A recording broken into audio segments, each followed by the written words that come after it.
Hey Zara, so where are we? I don't really remember. We're in the Lost River, which is really flooded. Kinda, so there are boats in. We were gonna go on a cave tour, but the cave is pretty well full of water. So there's not gonna be any cave tour happening today.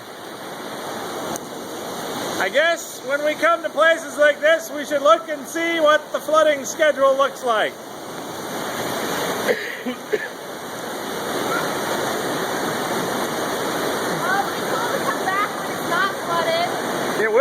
It will be pretty cool to come back when it's not flooded and see.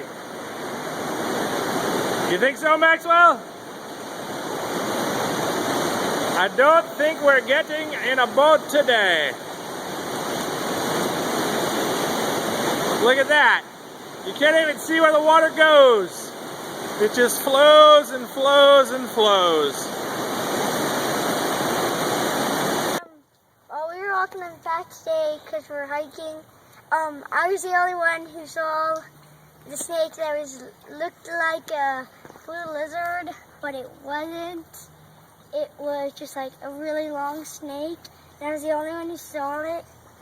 And I tried to point out to my dad, my brother and my mom, but they couldn't see it, so I was the only one who saw the snake.